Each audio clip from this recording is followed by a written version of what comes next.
How do organizations benefit from foresight? Well, we have many different sorts of foresight. One, for example, is the organizational foresight. In this field, the idea is that inside the organization you have a department of foresight. And this department is in charge, for example, to make a survey of the weak signals, of the tendencies, trends, how they evolve, how they are changing their path to the future, and what kind of ruptures or breakthrough can change the current pattern. Well, it's really important for a firm to know all those evolutions and how the market will change, how the consumers can change their own way to consume things and their ideas about consuming. But it is not only about products and about consumptions. It's also about how a firm can adapt itself to the change that is occurring, because our world is right now changing in a very, very drastic way. So organizational foresight can help to reorganize the firm, to help it to move from the very traditional way that an organization used to do his job, I would say decades ago, and what we need for tomorrow. For example, in terms of economics or Google methods or things like that. We have really to adapt our organization to these new challenges. Another kind of foresight is, for example, strategic foresight. Strategic foresight is about the way you see the future for your company and how to reach this future. What kind of strategy you can develop to reach this future.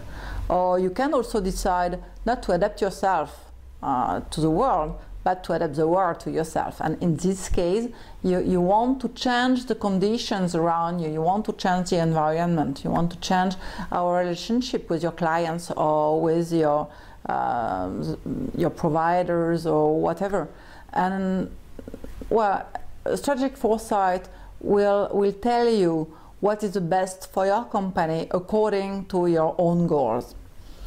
Another kind of foresight, for example, is the scientific and technological foresight.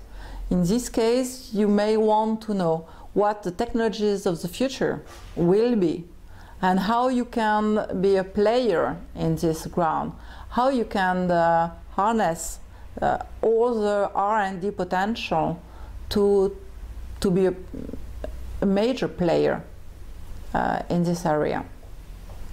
Well, I would also mention, for example, a very interesting part of foresight that is developing right now, and which is about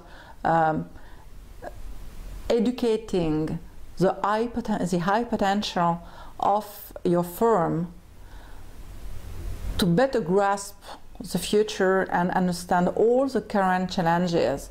You know that right now we are really moving through what we call a great transition, and this transition is from an industrial world to the post-industrial world, or even a post-modern world.